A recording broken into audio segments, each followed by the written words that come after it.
Welcome, everybody, to the Thursday edition of the Not Your Average Investor Show. I'm your host, Gregg Cohen. Our host, Pablo Gonzalez, is off gallivanting around Europe, so we miss him dearly. But I tell you what, we have got a fantastic show for everybody today.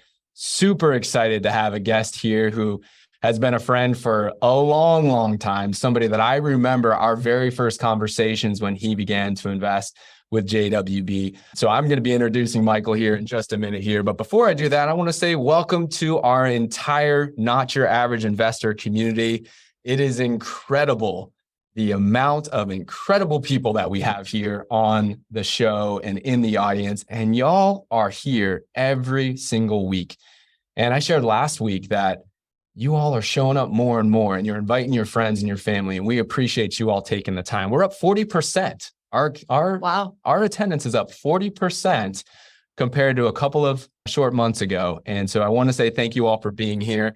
I want to welcome our wonderful community manager, Madison the Magnificent. Madison, how you doing over there? I'm doing great. How's everybody in the chat? Well, I think they're chiming in. I got to tell everybody, because we have so many amazing people now, I tell you what, it's hard to get to everybody who says hello in the roll call. I mean, I'd be doing the roll call for like 15 minutes of the show here. Yeah. So of the first half. Go ahead and chime in right now. Get your hellos in there so I can make sure I recognize you, because it's going to be kind of an early bird gets the worm for the roll call today. So we have an incredible guest, Michael Santorios. Michael, I'm going to do an intro in just a second, but I wanted to officially welcome you.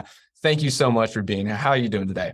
I'm doing good, Greg. Thank you for inviting me. I'm looking forward to it. I know it's long-time listener, first-time caller. So, well, I tell you what, you are one of the resources in the Not Your Average Investor community that make this such a special community. And we're going to dive more and more into that on today's show here. Just a little word to the wise for everybody. With Pablo not being here, I was talking to Madison and to Michael off camera right before. I said, you know what? Not everything is going to go smooth today. I'm sure some things I'm not going to do nearly as well as Pablo can do. And I know one of those things is that I cannot pay attention to everything that's going on in the chat and pull your questions and your insights from the chat into the conversation for Michael and for Madison and myself and for you all to have today.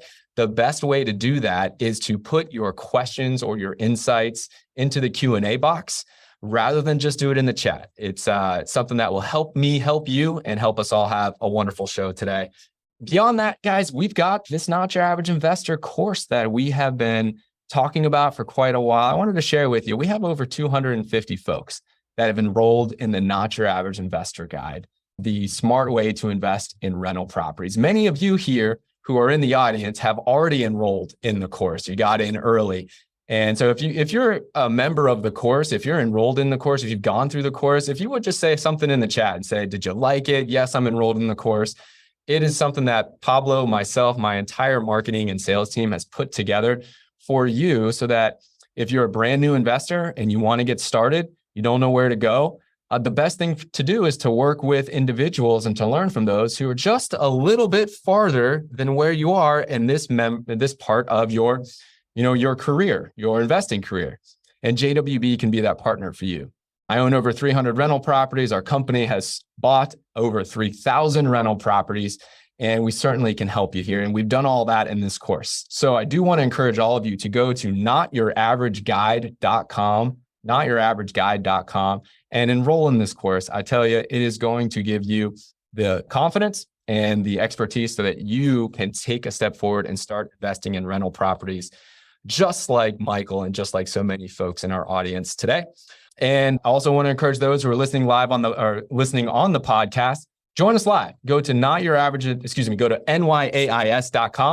You can join the show live and be a part of the Zoom audience like we are here today, because that allows you to be part of what, Michael? The roll call. The roll call, baby. Well done. Well done. Right before Michael was like, hey, listen, you're on your own for the roll call. So I can't that out of nowhere. That's you. That's all on you, man. That's all on you.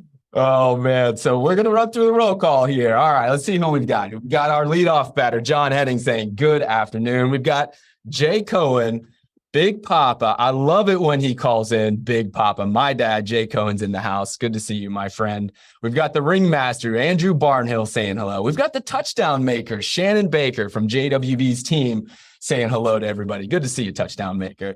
We've got Rosalind Riley, the second family of the Not Your Average Investor Show community, saying hello from Murrieta, California. We regard you. We've got Nadeem Shah with his patented good morning, good afternoon. Hope JWB family is doing well. It is so wonderful to see you, Nadeem, as well. We've got Leo Faraganan. Dun, dun, dun, dun, dun. Faraganan. Dun, dun, dun, dun. Leo, good to see you, my friend. We've got Layla Powell from the JWB team saying hello. Great to have you on the call, Layla. We got Vic Mudrick saying hello from Virginia. Michael, a friend of yours in Virginia, not too far down the line there. Local native, yeah. There you go. We've got Denny Davies saying, all right, Denny, see, I like where you're going. So last call, I capitulated and I said, woo, pig suey for Denny Davies, because he recently moved to Arkansas. And he says, and go Gators for Gregg. You don't know how hard that was for me to do. So good to see you, Denny. Thanks for being here as always. We got Marilyn Cotterman. She's from Homosassa, Florida. That's the home of the manatees, in case anybody was wondering. And we are so happy to have you, Marilyn. Thank you for being here as always. We got Carolyn Moline of the first family, the matriarch, and I'm assuming the patriarch of the Not Your Average Investor community is right beside here. We are so happy to see you all, and we salute you. We've got D'Amica Batts saying hello. Hola, everybody. That might be a new name. Is that a new name? I think that's a new name. D'Amica, welcome to the party here. We are super happy to have you. Victor Scarpula saying hello. Bill Shields with his Buenos tardes, amigos. We have got just an incredible Jag Chowda saying hello. Thank you all for being here, and thank you for making this community so special. But we have an incredible guest here, and I want to jump right into the story of Michael Santorios. Michael's not your average investor, let me tell you that. Michael started investing at the age of 21 when he bought his first rental property. We can talk about that. Since then, he has built up a very successful rental property investing portfolio. He owns 12 JWB rental properties that he has invested in since 2016. He owns another rental property, I believe in the Virginia area, and I believe he's invested in syndications. And I just share all this with you so that you know the type of asset and resource that you can ask a lot of great questions to today. Because of all these wise investments, Michael was able to retire 3 years ago. And he was able to do that because of his successful rental property investment, something that I know many of us aspire to do. Without further ado, Michael Santorios, welcome to the show, my friend. Well, thank you, Greg. Thank you, Madison. Thank you, everyone, for allowing me to join. I appreciate it. Like I said, it's the first time I've been on. I've been invited a couple of times, but it just never fit into the schedule. But I finally squeezed you guys in, and I really do appreciate it. Looking forward to having a conversation with you, Greg. You know, I am too. And there are those folks that I don't often get to meet with new clients anymore, right? Our organization has grown and we have about 100 folks on the team now. And one of the things that as a founder of the business that I always love those opportunities when I get to meet our clients, and especially when they're coming on board. The show allows me to do that now, which is incredible. But at one time in 2016, I was the person or one of the people that brought all of our new clients on. And so I remember those first conversations with Michael and with his wife, Ann. And when we were talking about... I actually met you in Houston. I met you in person in Houston. So that's where we had our first encounter. And then we ended up having our calls starting in 2015. I think, many people want to know, what was it like? What were your first thoughts before you invested with JWB, before we met, before you knew anything about JWB? What were the things that you really had to overcome before you started to invest with us? Well, it's funny because everything that I have to overcome is everything that everyone around me tells me. I can't believe you're investing in Jacksonville and you've never been to Jacksonville.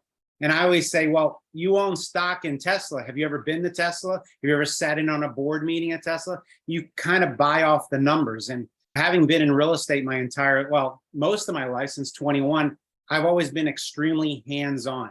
I dealt with tenants. I dealt with writing leases, renewals, contractors, all that. But all that while having a W-2 paycheck. And what I ran into was I just ran into a time crunch, and it was just taking up so much of my time. And at that time, I only had 5 rental properties in the area. I had 2 in Ocean City, Maryland. I had some in Bethesda, Maryland. And it was just between that and working, I was just spread really thin. And so the biggest obstacle was giving up ownership to somebody else. That was probably the biggest challenge to overcome. think that's a common challenge, especially those who are successful. Usually a success trait is that ability to sort of have control. And it's tough for us to give up control. What helped you? What influences helped you to be comfortable doing that in an asset class that typically attracts a lot of control and emotion? Like, how were you able to overcome that? I'm going to give credit to my wife. She's a numbers person, and I'm more of a hands-on, and she's a numbers person. So the long story short is she looked at the numbers. She pulled up a perfect Excel document showing how much money we were making on our rental properties in Ocean City. And when we did the numbers, we realized that after condo fees, after repairs and maintenance, and then the most important thing, my time. I mean, I was driving to Ocean City. I was spending weekends there fixing it up. We got married late in life and we had a daughter late in life. And so when we would go to Ocean City to quote unquote enjoy our second home / rental property, I would spend most of the weekend fixing the place up while we were there and we weren't enjoying ourselves. And so we decided to do a 1031 exchange and unload those properties. And that's where we are today. It's fantastic. So 1031 exchange is an incredible opportunity for many out there. They don't really know what that is. Michael, can you explain in your words what a 1031 is and what it allowed you to do? Yeah. So the property that I owned in Ocean City was a single condo. It was an oceanfront condo. It was a beautiful condo. Really enjoyed it. When I was single, my friends and I used to go down there all the time in the off season, but I used to rent it week to week. Had really good gross income, but after condo fees and everything, wasn't making the money that we really should have made. So a 1031 exchange is where you exchange one asset for another, and it eliminates the need to have to pay tax on your capital gain. Make sure you do a lot of work and make sure you understand it fully, because if you skip up anywhere in that process, you can get hit with taxes, but it's a great way to avoid paying capital gains tax and continue to have your asset grow. Exactly. And this is a way for you to not pay taxes when you sell a property, which we think about expenses. We talk in the real estate world, we talk about maintenance expenses, or we talk about fees, or we talk about vacancy cost. If you have an opportunity to avoid paying taxes or to defer paying tax, that is the expense that trumps all of those other expenses, right? And you have an ability to do that if you strategically plan your assets like Michael has with a 1031 exchange. So obviously more to it than what we're going to be able to delve into on the call today. But if you have questions about this 1031 exchange, this is a great opportunity for you to reach out to my team directly, and we can answer those questions for you. And then we can also connect you with a 1031 exchange custodian that can help you do this the right way to make sure all of the T's are crossed and the I's are dotted. So if you would like to do that, just go to chatwithjwb.com. My team will be happy to help you out here. Michael, I wrote down something with our pre-show notes here. You have a really interesting perspective on interest rates. Could you share your perspective on interest rates? Because I think it's a little bit different than the average out there. Yeah, I was telling Greg that my first property I bought in 1989, and my interest rate was 10.79%. And pretty much every property I bought up until even after that, if I got anything close to 7%, I thought I was doing really well. So I refinanced that property a couple of times, did some cash out refinancing. But, you know, when interest rates, we got comfortable, 7% was always considered good. I concur. When I started to invest in 2006, my interest rates were 7.5%. And I thought those were good. And the reason is because those are good. If you look at the last 30 years, the average interest rate of a 30-year mortgage is 7.8%. So I know that we're all a little bit shocked at how much interest rates have risen since they were unbelievably low a year or 2 years ago. But reality is that we live in a country where because of the way that our financing is structured and the government support that supports the financing structure of residential mortgages, we are able to get incredibly low interest rates compared to everybody else in the rest of the world. And to add to that, Greg, the other thing is I was paying 10.79% interest. The reason I bought that property was because my mom strong-armed me into buying it because the property was so undervalued. And she said, this thing's going to be worth a lot of money 5, 10, 15 years from now. So I was actually cash flow negative on that property for the first couple of years until I refinanced it. But for me, the way my mom was phrasing it to me, which I now believe is that was just one class. I mean, I might have been cash flow negative, but I was working, I was making money. And that $300 a month negative cash flow turned into positive cash flow over years. But the equity I was building up in that property with the mortgage pay down, the tax savings. And then when I refinanced it down to 7% years later, and I was able to pull out cash, I had so much equity in that place. I was able to spin that into other properties years later. 100%, right? So many folks just get so focused on cash flow.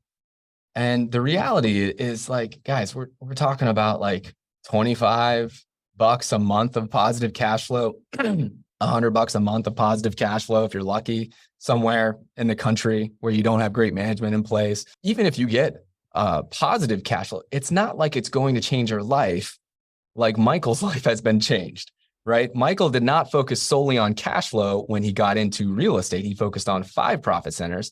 And that's why now he's sitting here and was able to retire 3 years ago because of those wise investments. So I think Michael, I think your experience is a great opportunity for people to shift their perspectives. We talk about shifting perspectives on cash flow and focusing on those 5 profit centers.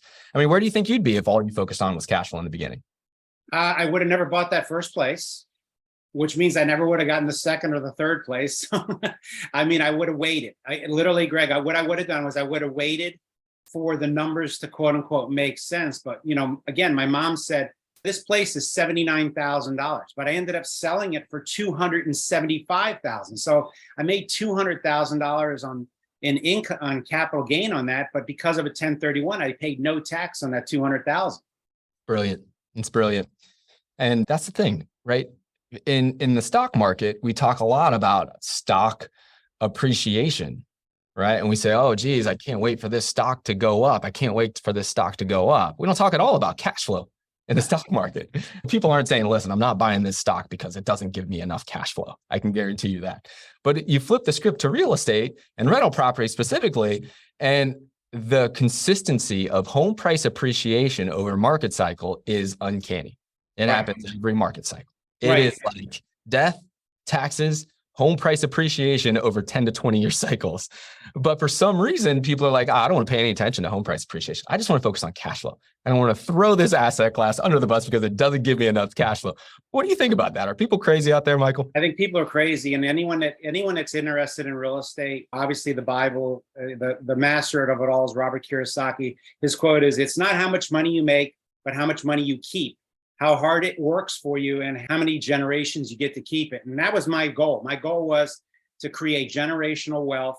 My goal was to create enough money. My uncle was a master electrician and he retired in his mid 50s. And the ongoing joke was always, I'm going to beat you. I'm going to beat you. I'm going to beat you. So he retired at 55 and I kind of retired at 53, 54. So I jokingly always said I beat him, and unfortunately he's not with us anymore. But that was always my ongoing joke with him is, I'm going to retire before you did, Uncle. And he spent the last 37, 38 years of his life living in Florida in the wintertime and living in Cape Cod in the summertime. And he would always stop by and visit us. And I lived in Maryland and he'd visit us in Maryland. It just kind of gave me an inspiration. So always finding somebody to be a role model for you, I think, is also important. Incredible, my friend. Incredible. I'm sure he is with you and looking down and just really, really proud of you. And that's the beauty of this community. And I love everybody. We have 50, 60, 70 folks that consistently show up twice a week. You spend an hour here. And it's because not just of the content that we're able to share, it's more and more because of the community. And it's about having examples like Michael and Jen and Lee and Andrew Barnhill, who was on the show just a week ago as well, right? These are examples of folks that are probably just a little bit farther along than where you are. And I remember when I was, as far as rental property investing, and I remember when I started, that's what I searched for. I just needed to I needed connection with somebody who had achieved a certain level of rental property investing beyond where I was. And then once you get there, really the sky's the limit, as you can see with Michael's portfolio over there. Michael, I wrote down some more notes. When we were talking originally back in 2016, you mentioned that we had a conversation about how important it was to get to 10 properties for you, which was the plan that we had laid out originally. Right. To get to those 10 properties quickly, to, in essence, front load your investments in rental properties to get there as quickly as possible. Can you tell people about that conversation and Sure. how that formed your strategy and why it makes sense? Yeah, just to give you a little background. I started working in a small little startup company called Nextel back in 1996. And nobody had ever heard of it. And it was growing very rapidly. So I was making pretty decent money. I was single. I was making good money. I was living like I was in my 20s and my 30s. And I was saving up a lot of money. And what happened was I got married late in life. And when you and I finally sat down, I had been married for a couple of years. I had a very young daughter and I was 47 years old. I had just lost my job at Sprint. They had laid off. I was in Sprint had bought out Nextel and I had lost my job.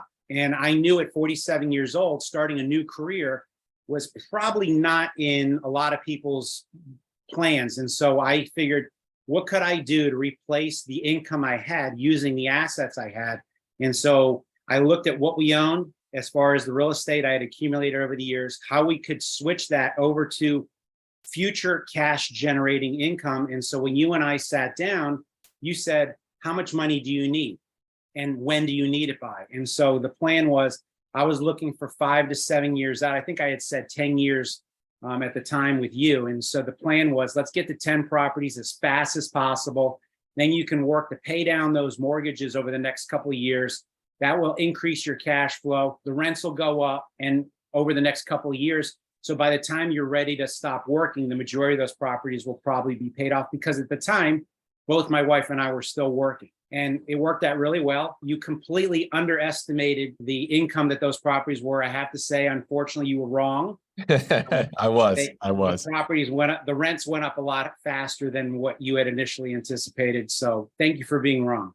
You know what? I'm happy to be wrong on the conservative side and the under-promise side. You know, that's one of our core values here at JWB is to under-promise and over-deliver. So I will tell you there was a little bit of intentionality with being wrong, but I wasn't intentionally being that wrong. Your properties have done incredibly well, which we are going to take a look at here in just a few minutes. We're going to see just how these properties have done here. The concept of front loading is one that I talk a lot about and that I've trained my team to talk a lot about with new clients who are coming on board because it's so powerful. It doesn't matter if you're 25, 55, or 85 getting into your rental property portfolio. The concept of understanding that you want this to be a significant part of your portfolio and then front loading those assets is critical because if we think about the stock market, it's all about stock price appreciation. Right? You don't have these 4 other profit centers.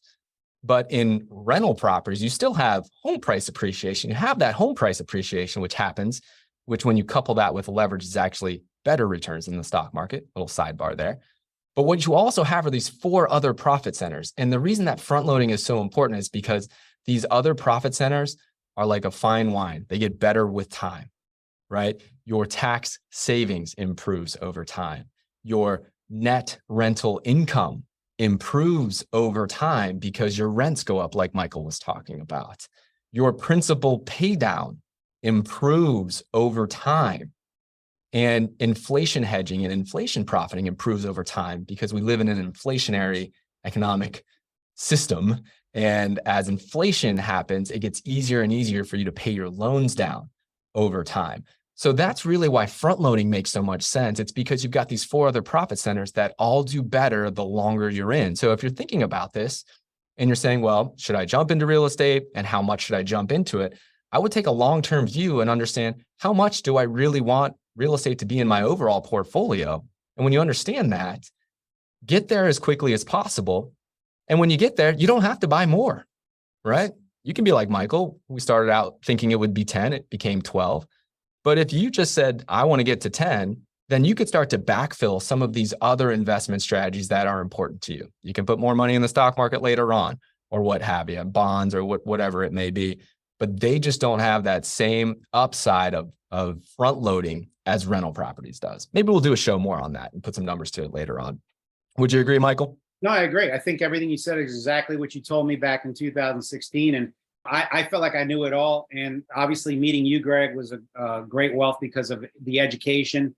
And obviously having my wife being on my side and kind of telling me, he makes sense. The numbers are right. It's time you give up control. So giving up control, getting to 10 as fast as possible, taking advantage of that. And I think if you look at long-term wealth building, I don't think, yeah, I'd be hard pressed to think there's any other asset class that doesn't build more wealth than real estate. You can make money in the stock market, you can make dividend income, but real estate, like you just said, it gives you all those centers that save you money on taxes. They build wealth and it generates cash flow. If I had all my money in the stock market right now, I would have to sell stocks in order to support my income. And that's a taxable event. And I'm collecting rental income. And because of the depreciation, I'm lowering my taxable income because I'm depreciating 13 properties every year to offset my income.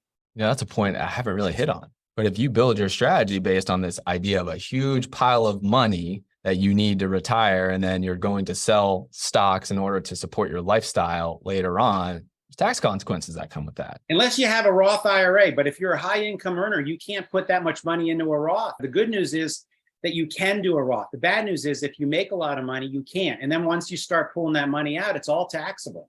100%.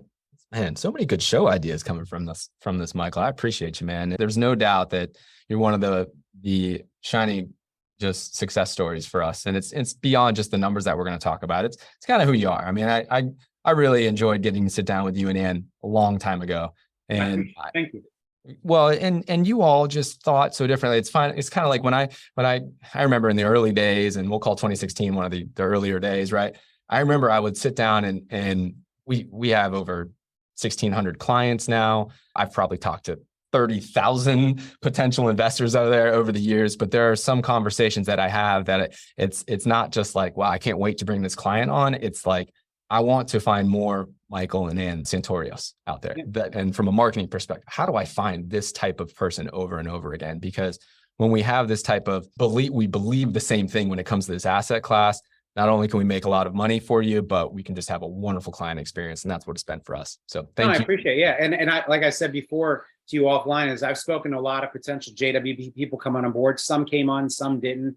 It's not for everybody. This is not an asset class that everyone is going to enjoy. It's going to be scary because you got to give up control. I mean, you and I know some people that are not willing to give up control. And if they're not willing to give up control and they want to own it, that's fine. They perfectly can. But if you're willing to, I'm a big believer in hiring professionals to do the things that I'm not good at. And I'm not good at property management. I'm really not. And so I'd rather pay you to do it because with 4 properties, I sucked. And I didn't do a very good job at it. And my wife will prove it to you if you ever want to see it. But yeah, giving up ownership of that was very difficult, but I finally broke down and did it.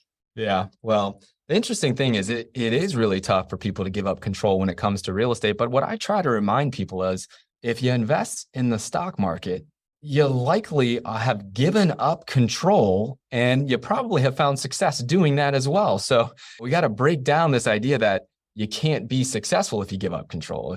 If you have to have control over everything to be successful, your ceiling is certainly limited. So, and I believe you should be in the market. Don't get me wrong. I have money in the stock market. Everyone should have a little bit of money in the market. But, when I was younger, I had a lot more money in the stock market than I do today.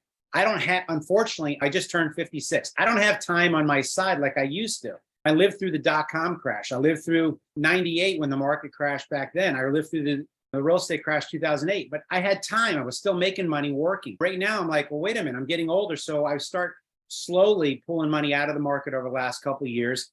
Sure, I might have missed a lot of those runs, but it's okay. It's okay. I'm looking to create income right now. I want to have income so I can move forward. Absolutely. I'm with you too. And this is not about saying that the stock market can't work. I agree with you. I think that a balanced portfolio is really healthy, but the reality is that the vast majority of Americans, if they do have the ability to invest, almost all of it's in the stock market. And our thesis on the show is that real estate should have a seat at the table. Absolutely. Agreed. Right. Well, we've got some really great questions that are coming in. Again, you guys can see the resource that we have here with Michael. So if you do have some questions, please put them in the Q&A and we'll do our best to get to those. I'm going to fire some questions at you. And then what we're going to do is round out the show here looking at Michael's portfolio. First, we've got Raj Bantus, and he says, what kind of investments do you wish you would have done more? And what kind of investments do you wish you would have not done, Michael? So I don't think that there's an investment that I learned from every investment, even the ones that I lost money on. I guess you could say I haven't really lost money on crypto because I haven't sold it. but I'm underwater on crypto, but I'll hold it. And I didn't put a lot of money in. I think it was 0.5% of my entire portfolio, but I dabbled in it. So it's an education. I think when I was younger, I wish I grew up in Montgomery County, Maryland. The real estate values are extremely high. So it was very difficult to buy rental properties around there. So my mom was able to help me with that first one, but it took 10 years before I was able to get into my next rental property. I was investing in the market, but I made the mistake of investing in individual stocks. So those are probably investing in individual stocks was probably the biggest mistake I made, because you can make a lot of money, but you can also, going through a dot-com crash, lose a lot of money. So I lost money on a little company called AOL and made money on Nextel. So it offset it. But I think slow and conservative and safe real estate has always, year after year, it's boring. It's really boring, but it proves itself over time. And if you've got a long horizon, I think real estate is it. I think everyone should put a certain percentage of their money aside to learn and invest in other things. Don't have all your income coming in from just one section. You know, if you're working, W-2 income has some rental income and maybe some other things. But I think learning from that is probably what I learned the most. Sage advice. You know, we look at success, and this has been 8 years of investing with JWB and geez, investing since you were 21 years old. So 20 some odd years, 30 some odd years of investing in real estate for you. And you get to look back here, but all along the way, there have been incredible mentors for you. It sounds like your mom was just an incredible mentor for you, forcing you to get into your first rental property at the ripe old age of 21. And you've also sought out other mentors and other education to get where you are. You got to surround yourself with like-minded people. You really do. I mean, not everyone thinks real estate is where it should be, but you know, I like to surround myself with people that think like I do. I'm not a stock person. I'm not a bond person. I know a lot of people know how to short the market and all that. That's not me. Michael, can I ask you a question? This is sometimes when I'm thinking about the show, and we all have like doubts of things that we're doing. This is obviously a passion for me, and I love everything about the show. But sometimes I question myself, and I'm like, man, we have such an incredible community, really successful folks, and successful folks have opportunities of where they're spending their time each week. And I know how much your time is important to you. Yet you spend 1-2 hours a week, every single week, coming back to this show. And you got a ton of other opportunities to spend that time. Can you enlighten me, make me feel good about why people come to the show? Why do you and 70 plus other people right now, why are you all on the show and spending this amount of time here? As long as I've been in the real estate industry, the business, I got my real estate license in 1991. I've been doing real estate all along, but I have to tell you, no one person knows everything. I'm always learning something. I mean, I had a call earlier today with Max, and he was talking about how to do different kinds of creative financing. I had never heard of it. I never even knew about it. And so there's always things that are changing. The tax laws are changing. I mean, I get a very high bill from my accountant because I call him every time I want to do something to make sure I'm not causing a taxable event. And I learn things all the time. And so I like to challenge you on the questions and Pablo, and I like to see what the community has to say. So it's really an education. I feel like I didn't go to college. I graduated high school, and college just was not in the cards with me. I was a C+ best at high school, and college, I couldn't afford to go to college. I was not going to I didn't get accepted to the University of Maryland, and I lived in Maryland. And I only applied to Maryland because I lived there, and I didn't get accepted. And so I worked most of my life in retail, and I knew I was never going to be able to make a lot of money working in retail, and I had to figure it out. My mom and my uncle were like, real estate. And so that was it for me. And so that's why I got in so early, and I would never regret looking back. But learning, it's the education along the way. Even if you lose money along the way, it's still an education. Really powerful, my friend. It's really powerful. I had no idea, right? You know, I didn't know that you never went to college. I sit here and I listen to you, and I get to talk to you during the show, and even in conversations outside. And you're so savvy. You've got it all together. And you would typically think that, oh, geez, there's a college background. It's a lot of mistakes. To hear that you never went to college. I learned from the School of Hard Knocks. I've made a lot of mistakes in my life. I've learned, and it's being open to change. I got into sales in 1996 when I was working at Nextel, and I learned very early in life, when you're trying to sell something, stop talking and listen. And so I have a very hard time doing that, but just shut up and listen. There you go. Well, we've got a lot of questions coming your way, so I'm going to do a few more of those. I, of course, want to make some time to show everybody the success that you've been able to have here. So our good buddy Bob Wiesner says, Michael, with regard to your Jacksonville properties, when you have property turns, how much, if at all, have you been involved in deciding or influencing JWB's marketing tactics to sign up new tenants? For example, have you ever directed JWB to do things like offer free rent periods or reduce the rental listing price or other offers or rent concessions?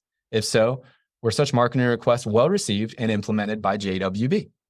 Great question. There were times where we had having as many properties as we have, I've seen it all. I've had it all. I've had properties that took a month, month and a half, 2 months to get rented. We've had to lower the rent. I'm very involved with portfolio manager Shannon. She's awesome. I couldn't ask for a better person than Shannon. She works with us on a regular basis when those situations arise. But, yes, we've had to lower them. We've had to lower the prices sometimes, and sometimes we've got it rented immediately. Sometimes there's been a very fast turnover where we needed like $1,500 worth of paint and landscaping to get it ready. And I've had situations where the place needed new plumbing and I had to spend a lot of money on maintenance and repairs. And unfortunately, that happens. But overall, JWB has been very involved. Shannon's been very good at communicating. One of the things that I do, and I'm going to give Ann credit for this, is whenever a tenant signs a 3-year lease, we send them a gift basket. We'll send them a gift basket saying, thank you. Just as you signed a 3-year lease. We have one tenant that's been there since 2016. They haven't moved. And so they just signed a 3-year lease. And I'm like, you know what? Let's send them $100 gift basket. Jesus. I mean, come on. How much? You can't ask for a better situation than that. But on the other side of that, I had a situation where I got to put a new roof on the place and it cost me, $17,000. So you have the good, you have the bad, you have the ugly, you have it all. And so you kind of have to take the good with the bad. But over the long haul, this is not a short-term investment. This is a long-term. Don't look at what you're going to make in the next 12 months. It's the next 10, 15, or 27 and a half years. Beautiful. I love you sharing your perspective. And one of the things we talk about often that I know you echo is that this asset class is not perfect. Things will go wrong. And the thing that you need to be successful for the long haul in this asset class is you need a great team at the backbone of this to support it. And then you need great communication. So there's not a one size fits all approach. It's not perfect. And sometimes things sit on the rental market longer than we want. It happens. Yeah. And as I was sharing with you earlier, one of the things, and I don't know if a lot of people that I don't know if they've been with you or not, but on the rental side of the house, going through COVID, you guys were phenomenal. I mean, you guys proactively reached out to tenants. And I had 2 tenants that were struggling during COVID. They had lost their job and we weren't sure if they were going to be able to make their rent payments. And we worked out an arrangement with them where they didn't make a payment for a month. And then we worked out a catch-up plan over the next 6 months. And that's something that I never even would have thought of. And so I'm just glad that you guys proactively reached out, brought it to my attention, and we worked out a plan. Collected 98% of rents during COVID. 98% of rents, which happens to be the exact same percentage of rents we collected in non-COVID times. So this team is the reason why you can stay in this asset class for the long haul. And these are great questions. If you have other questions too, and you want to talk to the team that is actually managing 5,600 plus rental properties, that has sold over 3,000 rental properties, that you want, even if you're not ready to invest, you just want to start asking some questions, start to build this relationship, go to chatwithjwb.com, chatwithjwb.com. My team would be happy to sit down and chat with you here. Question from Jag. She says, Michael, how were you able to eventually retire based on capital gains? What's the cash for living expenses coming from now? Thank you. No worries. So the capital gains were the early years. I paid off all those properties. When like I said, I started working at 15.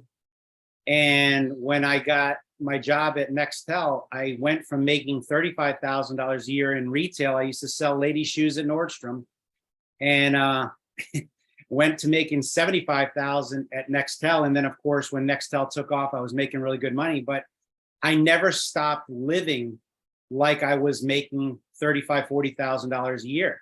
And I did that for many, many, many years. And So I was pocketing a lot of cash and I was paying down those mortgages when I was very young. And I mean, if I had to do over again, I probably would have bought more real estate, but I didn't know. I was looking in Montgomery County. I was looking around area where I live.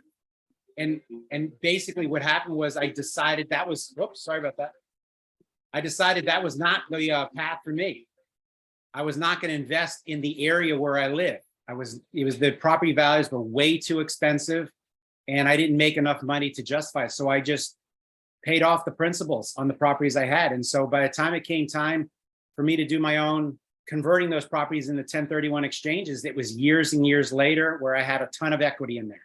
So I flipped all that into cash flow income. And we talked about how the rents, and we just talked briefly before about sometimes when you have issues and you can't rent out homes as quickly as you want. Right. And we mentioned how we reduce rents. A couple of things we should point out. What Michael's talking about is reducing those rents from what we initially marketed them at today, or when that happened. We'll reduce them a little bit if we need to, but that's still way above the expectation of where the rents were when Michael invested in the properties. And that's because substantially. Yeah, I was getting, I think on that one of my very first rental properties, I think I paid like $117 and we were getting like $1,100 or $1,200 a month rent. And I think we're up to like $1,600 or $1,700 now. Yep. So when you get in early and you let this asset, I say appreciate, I mean, let this asset mature, right? All 5 profit centers, you can wind up 8 years down the road, just like Michael, and your lifestyle can be supported by it. And Greg, just to tag on to the end of that, when I sold those properties, I was able to pay cash on those 1031 exchanges. So I created cash flow income. My goal was I wanted cash flow income in my 50s so that I didn't have, so it wasn't the capital gains that I'm retiring on, it's the monthly cash flow income. There you go. So it's not cash flow immediately when you purchase a rental property portfolio, it's cash flow growth. It's cash flow when you need it. That's what Michael has been able to successfully craft with our help here at JWB. All right, Nadeem Shah says, can one still do a 1031 exchange even if they have a mortgage on the property? And is it advisable to do so? What do you think, Michael? Yeah, absolutely. I mean, if you got a property that's worth $300,000 and you got a $200,000 mortgage, you just have to invest $300,000. 100%. That is very normal. We do 1031 exchanges all the time, whether there's a mortgage on the property or not. So Nadeem, reach out to the team, your portfolio manager, or you can reach out to chat.with jwb.com. There might be an opportunity for us to help you right there. Our favorite client, our favorite guest from all the way from France, in honor of my running mate, Pablo, who is not here, Anonymous Attendee has 2 questions here. Is the snowball calculator still available for us to experiment with numbers? Are you familiar with that, Michael, or do you want me to take that one? You take that, please. Yeah, so the snowball calculator is this wonderful tool that we help clients, especially when we're onboarding clients, when we're doing annual reviews with clients, showing how you can systematically and strategically pay down debt so that overall your cash flow can increase substantially quicker. In essence, you can get to your passive income goal quicker rather than just paying all of your mortgages down the same. You can start to pay them down and roll your cash flow, snowball your cash flows into one mortgage. And what this does is it creates more income for you in a shorter period of time and an overall better return on investment. So yes, we have those calculators available. What I would encourage you to do, Anonymous, is to get on the phone with my team. We're happy to share that with you and walk you through it. So just go to chat.with-jwb.com. Another question, how did you finance all of the properties, Michael? So as I said earlier, I had 4 properties. I had 2 in Ocean City. I had 2 in Bethesda, Maryland, and I had financing on those.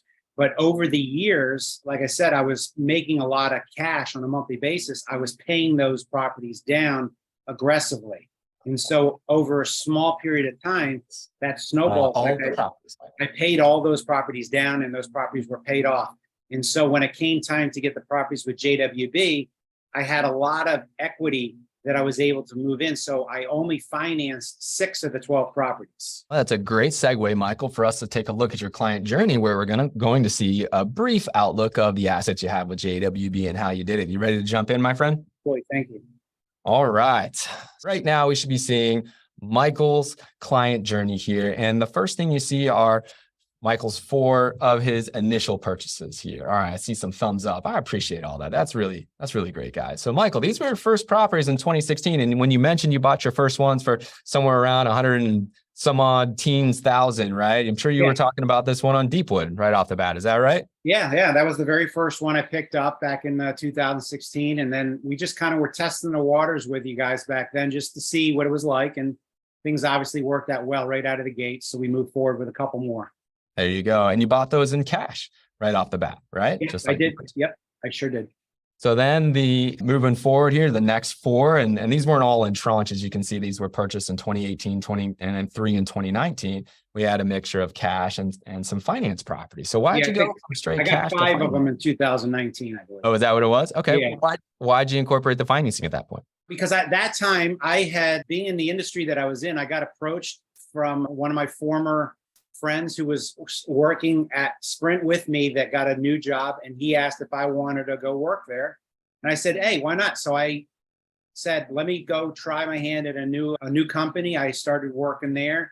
And while I was working there, I had a W-2 paycheck, which gave me the ability, since I was doing the same industry I had done at Nextel for 18 years, I qualified for mortgages. And so I took advantage of that to say, let me finance the next couple properties while I've got a W-2 paycheck. And that's so critical. This ability to use your, call it W-2 employees have such an advantage, such an asset, because it is easier for you to get loans when you are a W-2 employee. I will say that as entrepreneurs or self-employed folks, don't worry. We have solutions for you for that as well, but it's a lot less paperwork when you're a W-2 employee. And by taking advantage of that, you're able to build a portfolio that you can then use financing. And financing is important because your best overall returns on investment come when you use other people's money. And so Michael has been able to do that with those properties. And really, there were 3 additional ones like you said, 5 in 2019 that you purchased, and 3 of the last 4 ones were financing as well. The last one's been in cash. Why'd you revert back to cash? I happened to have accumulated so much cash through all that income, and I was still working, and I figured I'd put it to work. And also, that was a time that we decided that the company I was working for at the time, I could sense things were not going right. And Ann said to me, look, if it's not working out, you don't have to work. And that was the blessing that we had, was I was working because I wanted to work, not because I had to. And so we decided that property with the rental income was going to give us that additional cash flow on a yearly basis. So we took advantage of it. Incredible, my friend. A cash rental property investment is just like a bond with upside. It's just like a bond with upside, right? And if you're looking for a place to store cash, maybe you're not sure about your job. Maybe you're not sure about some other investment. There aren't other asset classes that are as consistent as rental properties. So that's that bond component, that safety, security kind of component. Bonds historically will perform at maybe like a 4% yield or somewhere around there, maybe 5%. Well, guess what? Rental properties perform when you buy them in cash, it's like 4%, maybe 5%, somewhere around there. So it's like a bond, right? It's consistent income, except real estate, rental properties have upside, and you generally don't have much upside when it comes to bonds. All right, let's take a look here. So this is how it all shakes out. All of that beautiful experience that we've been talking about, a lot of ups together, Michael, some downs, right? It hasn't all been roses. We talked about the fact that there have been big expenses that you've had to incur along the way. Oh, yeah. This is how it all shakes out, my friend. $283,000 in net rental income that we've been able to generate for you and Ann and for your family since 2016. How's that change your life, man? Well, it's one of the categories. Like I said, we're doing some syndications. We have some other things as well, but this was the main asset that we were looking to grow.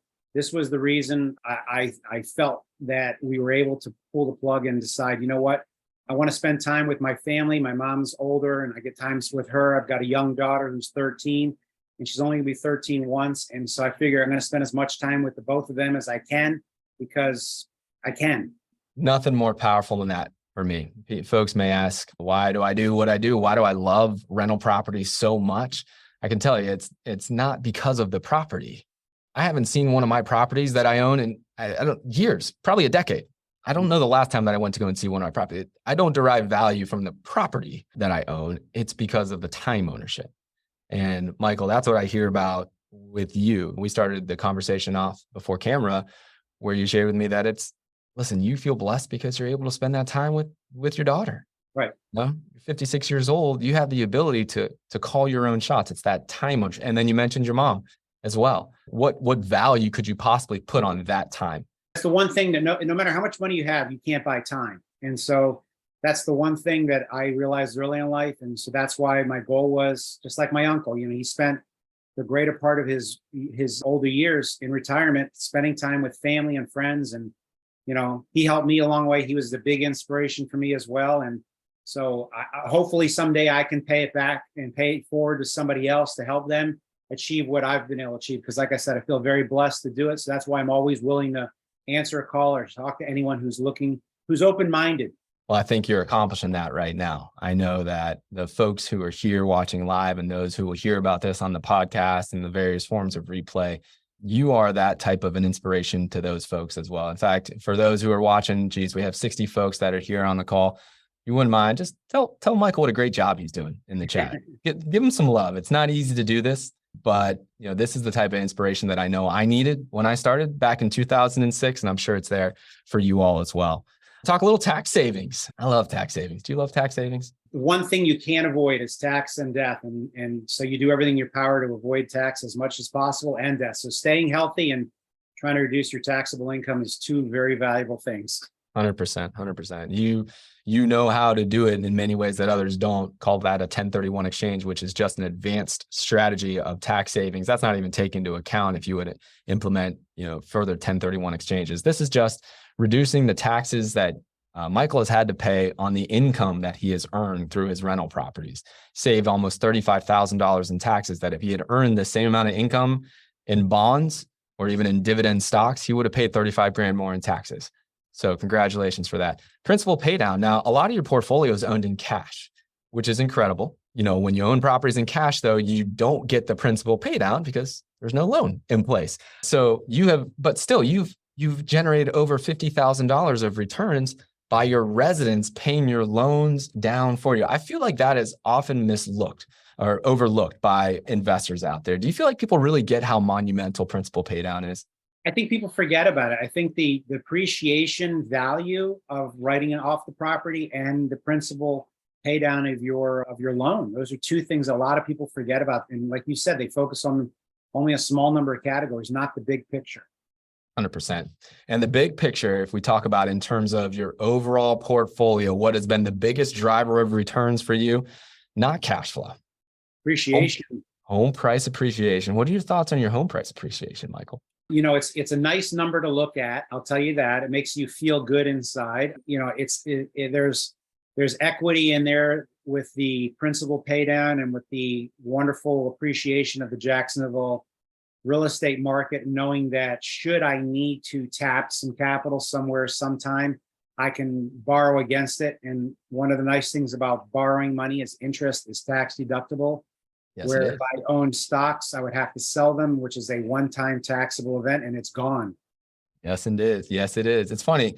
And for those who are just listening on the podcast, $746,000 of home price appreciation for Michael. When I told Michael this before we got on camera, he said, "That's low, Greg, that's low." And he's right, actually. It is a lot more than that. What I do for the purposes of making sure that these numbers are real and that we're not going to poke any holes in them is that I actually take the real home price appreciation and I minus out the costs of what it would cost to sell that asset, right? Your real estate commissions and things like that. And so that number is actually much higher for really looking at home price appreciation. I lower it because I take those costs out. So $746,000 of home price appreciation, not getting into home total inflation hedging and inflation profiting.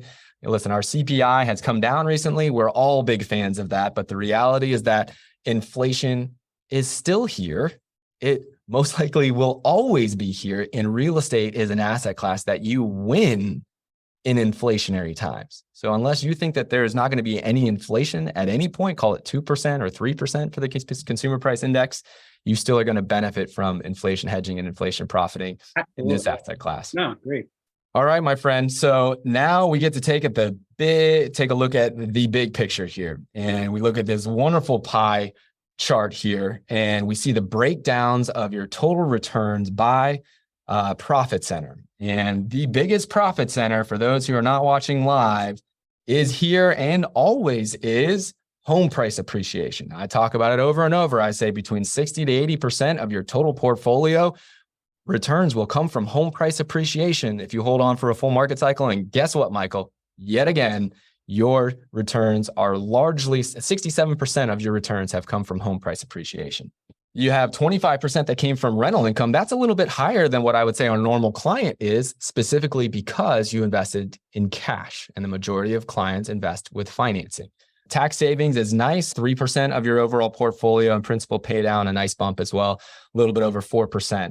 So when you look at this over and over and over again, new investors out there, even experienced investors, when you see this week over week in the Not Your Average Investor show, you should make your decisions in according with how these pie charts are going to look for you 10 years down the road, just like it's looking for Michael. And what that means is focus on a growth market, because home price appreciation will be the biggest driver of your returns if you do this right, like Michael. Speaking of doing it right, Michael, you started with initial investments with JWB of over almost $1.2 million. That's how much you trusted us. You gave us $1.2 million. You said, treat my money well and treat me well. And I'm happy to say that we've been able to do that to you and for you. Your total JWB portfolio returns, including all these profit centers, is $1,079,862 for a total portfolio value of over $2.2 million. And your money has returned 18.6% return on investment year over year over year for the past 8 years. Michael, congratulations. And the question I always ask folks is, how has this changed your life? It's given me the ability to live the life I want to live when I want to live it. And, I think, like I said earlier, is if I want to go get a job at Home Depot, just keeping myself busy, I can do it. If I want to jump back in the corporate world, I can do it. It gives you a little bit of freedom. And, starting early is the key. Anyone that's in their 30s right now and you're making really good money, start investing as much as you can in real estate. It's not the cash flow. It's getting to a magic number of assets that will pay off when you're older. Well said, my friend. Well said. It's funny. We've been having the same conversation that we had in 2016. We've been having it since 2016. It's 2023. And guess what? Those same principles that you and I both espouse have worked and will continue to work. So thank you so much for being here. Big thank you to everybody in the audience here. Again, if you want to be like Michael, if you want to be like JWB, if you want to be like Jen and Lee and Drew Barnhill and Sachi Singh and the clients, the success stories you hear over and over and over again, one constant theme is you got to find a team that you believe in and you got to take action. And one of the easiest ways to take action, if you're not ready to actually invest in rental properties, is to start enrolling in the Not Your Average Investor Guide. This course was built so you can go from 0 to 60 and so that you can be successful just like Michael. Go to notyouraverage.guide.com. It's $997, guys. But I tell you, and Michael would agree, I'm sure, there are so many more nuggets, advice, experience, things that you're going to be able to use on your very first rental property. You're going to make a lot more than $997 when you make that investment to enroll. So I hope you all will take us up on that. notyouraverage.guide.com. Thank you to everybody listening in podcast land as well. I hope you join us live in the Zoom audience the next time. If you would like to do that, go to NYAIS.com. Thank you all for being here. Thanks for telling your friends and your family for being here. It's incredible that 60, 70 of you show up live each and every show.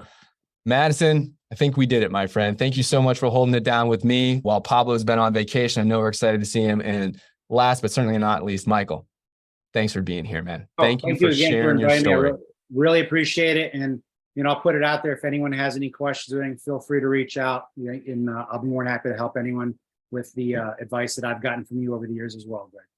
That's our community right there. It's incredible to have these types of resources. And I know that's why you all keep coming back. There were some questions we couldn't get to. I'm sorry we didn't have the time. I would encourage you to reach out to chatwithjwb.com and we can answer those questions for you very quickly. Thank you all for being here. Can't wait for the show on Tuesday when our running mate is back. Pablo will be here. And I'll just leave you with a little message. Come straight from Pablo, who is in Spain right now. He told me to tell you, don't be average. See you, everybody.